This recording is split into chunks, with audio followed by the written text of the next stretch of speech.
This is Hannibal here from the HannibalTV.com with my weekly review of the points I find interesting in the Wrestling Observer newsletter. And I'm coming to you straight from the hospital where, after spending about 5 hours there today, found out I have a blood clot in my left leg due to being in the hospital for almost 2 weeks. Starting about 3.5 weeks ago, I've been having problems walking and trying to run and even having problems doing yoga. So my family doctor ordered an ultrasound, and the ultrasound people told me to go directly to the emergency room.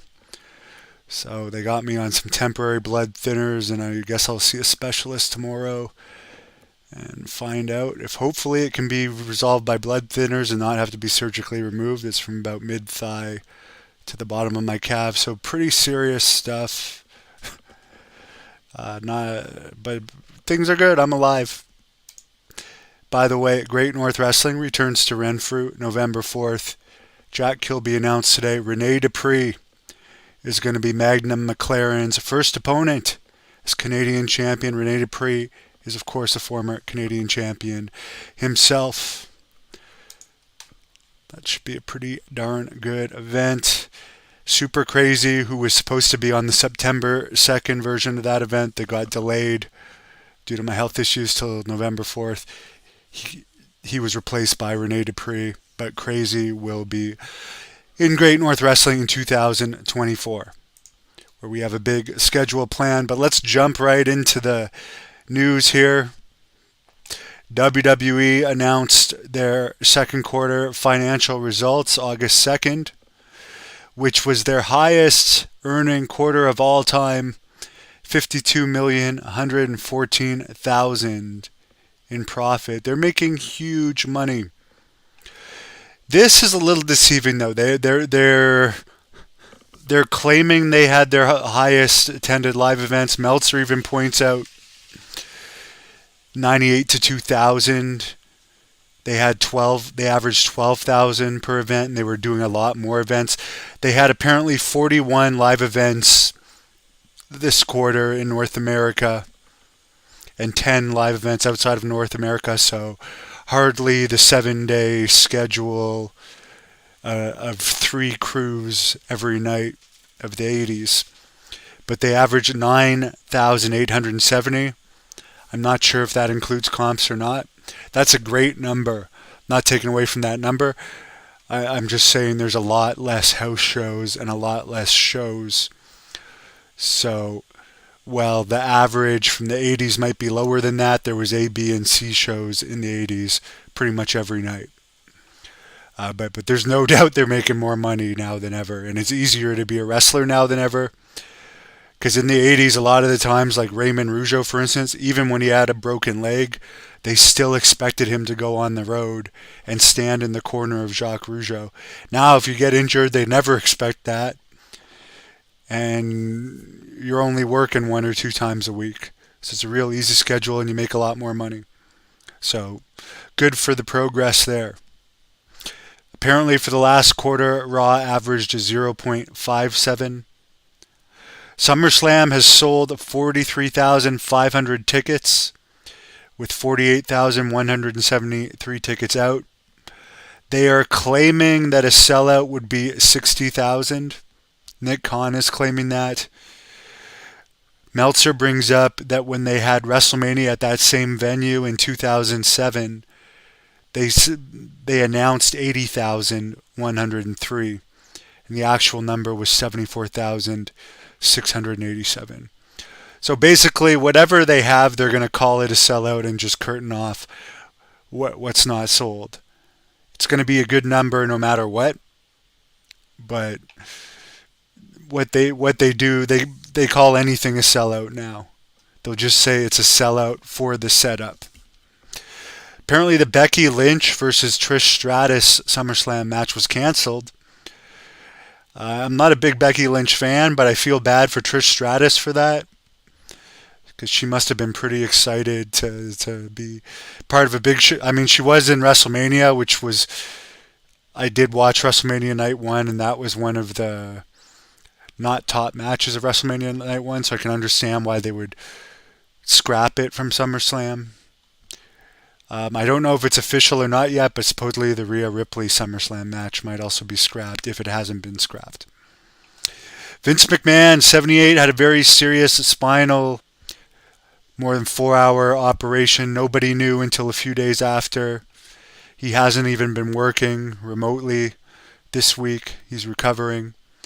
It also came out this week, by coincidence or not. Maybe they were looking for sympathy with that news coming out. Who knows? That Vince McMahon is being investigated by federal law enforcement authorities. They did not reveal why, but it's believed it has to do with the payouts made to various women that caused him to leave the company around this time last year, which I had said the whole time. He wasn't really gone from the company. Apparently, he was still working out in the office at the company gym every day. So as John Plaza said, it's not like he's just going to the office to work out and not talking business with anybody. But he had officially left as head of the company for a bit. But he's back as chairman. And as far as I know, the new UFC group, which some people say stop saying UFC owns it, Endeavor owns it. Endeavor owns UFC. But they're keeping Vince McMahon in charge. Sonny goes to trial for DUI manslaughter for the death of a 75-year-old man back in March 2022 while killing a guy while supposedly under the influence and operating a vehicle with a suspended license. That goes to court August 21st, Ormond Beach, Florida.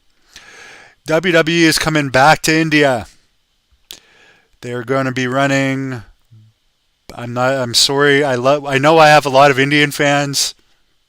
And by the way, Jinder Mahal used to be one of my best friends when we were both in Stampede Wrestling together. Some of his last matches before WWE were in Great North Wrestling.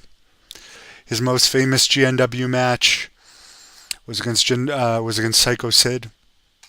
I wrestled him a bunch of times. He's never beaten me. Me and Samoa Joe beat him and his old tag team partner, who's now in Impact. But I do like him. Great guy. So anyways, I'm not taking away from India. I'm just saying that apparently they're running a 5,000 seat building. It's going to be set up for 3,500. Sony is basically paying for this event, according to Meltzer. The last time they came, they drew 9,000 fans for Triple H, who was only a part-timer, beating Jinder Mahal in the main event in India after they went to all the trouble of making Jinder Mahal champion and building him for a year. And Meltzer even says here, and I'll quote this, they took the title off him weeks before the show and Triple H went over on him in a match even though Triple H was a part-timer. But Mahal was never pushed big after that, end quote. The last I saw Mahal, he was on NXT jobbing to Braun Breaker, which was a good match. And Braun Breaker, as I said, in my opinion, he should be the one to beat Roman Reigns. He's got a big upside. But I always was mad at that victory because why did Triple H need to beat Jinder Mahal in India? I mean, that made no sense. It basically killed Jinder Mahal's push. Bobby Roode, who once did a WWE extra job with me in Calgary and Kelowna, who's been out of action with a serious neck injury, is apparently in Detroit this week. I like Bobby Roode. SmackDown last week in New Orleans did 7,300 paid. Raw in Houston, Texas, this week did 11,600 paid. Texas loves its wrestling. In AEW news, Tony Khan has re-signed Rush, and re-signed the Elite Kenny Omega, Hangman Page, and the Young Bucks. Apparently, he made offers they couldn't refuse before WWE even made them formal offers, from what I understand.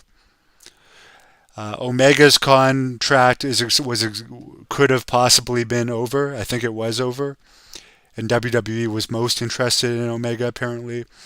The Elite and Hangman Page's contract aren't done until closer to the end of the year, and Rush's, I think, had more time on it, but he re-signed all of them. Um, and it's the reason, which I already discussed. The main reason they took this, according to Meltzer, is because they only have to work basically 1 day a week. They all have to only work Dynamite days on non-pay-per-view weeks, so it's an easy job. And whatever offer they were made that was good enough to not even wait for WWE to make a formal offer, if that's true, must have been a huge offer. Apparently, Kip Sabian, Evil Uno, John Silver, and Alex Reynolds have all signed new 3-year deals. Evil Uno's wrestled for Great North Wrestling before. Congratulations to him. I mean, he's taken the ball and ran with it. I'll give him credit for it. Congratulations to you, sir. At press time, there's 77,952 tickets out for Wembley Stadium's AEW show. 71,500 paid. Apparently, Jeff Jarrett versus Guido is going to be one of the matches on the show. Gosh, I mean, I actually want to see this show, but I sure hope that they come up with some better stuff than that. Sportico did a business story on AEW. A few notable things from that was apparently the company would be worth about $1 billion if it were to sell today. And Tony Khan apparently started AEW with a $100 million capital investment, and that money has yet to be fully recouped. I'm sure it will eventually. I'm telling you, I'm impressed. I mean, I might not be a fan of the product directly, but following them, I mean, obviously I wouldn't do the same things, but I mean Tony Khan's doing a great job. I mean, we all like seeing different styles of wrestling, but I mean, people complain there wasn't a lot of big guys. There's a hell of a lot of big guys in AEW now. I like that he's bringing back guys like RVD and Sabu, giving them paydays. I wish there was more names on the show. Hopefully I'll see more in the future, but overall he's done a great job. I can't say anything bad about it. I can't say anything bad about WWE or AEW. They're both doing great. Apparently, there's a story out there now saying Bret Hart was offered to work as an agent, or Bret Hart wanted to work as an agent for AEW, but Tony Khan turned him down because they didn't want him as an agent. They wanted him in front of the camera. Apparently, that request happened back in 2019. The news of it is only coming out now. AEW, July 29th in Hartford, had 4,763 fans. August 2nd, Dynamite in Tampa, 4,871 fans. So again, I mean, some of those are comped, yes, but Impact never drew in all of their time, even when they were doing at one point around 2010 huge ratings on Spike.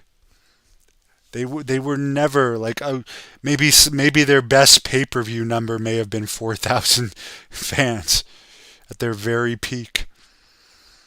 So, like, considering all the North American competition WWE's had since WCW, AEW is doing great. Adrian Street, who I got an interview with on this channel, passed away a couple of days ago at 82 due to brain cancer. His last Facebook post was, quote, "After several more weeks of various hospitals for both heart and brain surgery, I am back home. Let's hope I manage to stay, if I'm lucky. It's all due to my lovely wife, Linda. Love you very much," end quote. There you go. There you go. I mean, what a great last message. God bless you, Adrian. Steve Kern, 71, who has numerous interviews on this channel, including one with me, said he underwent successful throat tumor removal. He's cancer-free. Um, MMA news. Congratulations to you, Steve, by the way. Happy about that. Very nice guy in my dealings with him. I mean, MMA news. UFC 291, July 29th in Salt Lake City. The prelims did a 0.69 rating. That's pretty damn good. They had 18,467 fans for a gate of almost $7 million at the Delta Center in Salt Lake City, Utah. You have The Rock bought UFC fighter Temba Grimbo a house in Miami. Very nice of him. Apparently, Temba, who is from, I don't know exactly where, but a poor country, didn't have much money. UFC does not pay very much to their fighters. Dwayne Johnson bought him a house. Good for him. Logan Paul is returning to boxing October 14th in Manchester, England.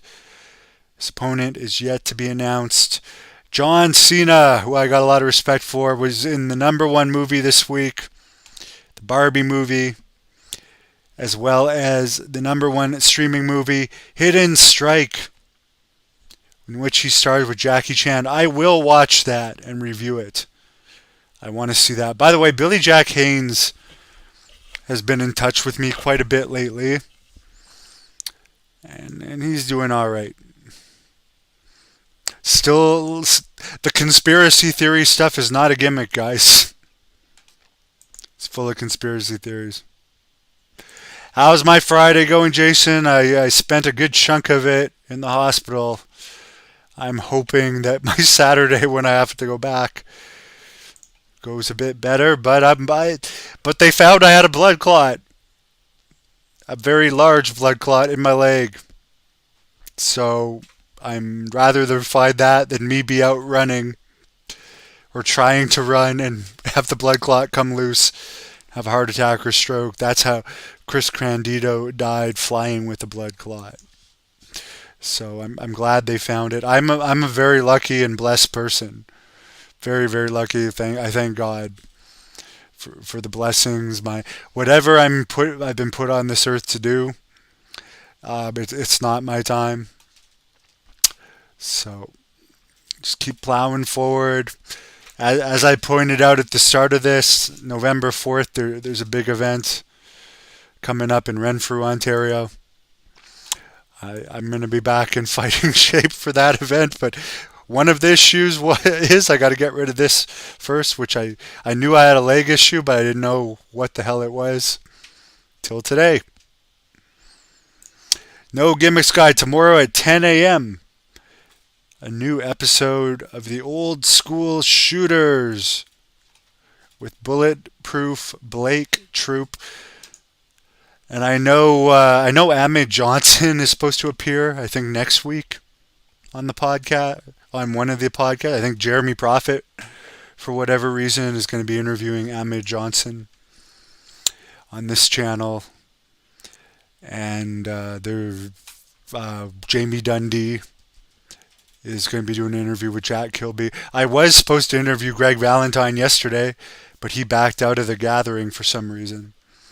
So Tank Abbott, I'll probably reconnect with him. He overcame, he thought his liver was being rejected. His new liver was being rejected, and it ended up being not that. So he had a health scare recently. But yeah, he wants to do another interview with me. So, drink maple syrup, you'll get better. Yeah, I don't think so. They told me not even to do yoga until this thing goes away, because apparently if you move too much, this thing could come loose. And as I said, I don't want to get into it, but yeah. At least I know what's up. So I wish everyone a great weekend. I'm going to get some rest because they did a lot of blood tests on me today. I'm really sick of having blood tests. I've had so many blood tests lately. Young Macho Man. Yeah, I reported earlier Ted DiBiase Jr. is facing 45 years in prison. Here's no gimmick guy Jack Kilby. Thank you for refreshing my memory. I've had a long day. Jamie Dundee, Todd Gordon, ECW founder Jack Victory, who I also interviewed recently, and Bill Alfonso. I also did an interview with Bill Alfonso that was very, very popular. So these are all great interviews coming up. Jack Kilby is kicking ass. Ian Ritchie Hodgkins from Ireland. We got fans from literally all over the world on this channel. By the way, speaking of Jack Kilby, I posted a lot of the Great North Wrestling Smith Falls matches, and the Canadian title match between Magnum McLaren and Jeremy Prophet will be posted soon. Little Guido versus Harry Smith, which was a very good match, is up. There have been rumors that Harry Smith might be on the Wembley Stadium show. Since I didn't see him when he was here, I didn't get to ask him any inside details of that. But I hope that rumor's true. He deserves it. Anyways, guys, have a great weekend. Thank you for watching the Hannibal TV. Please like this video if you enjoyed it and click the subscribe button.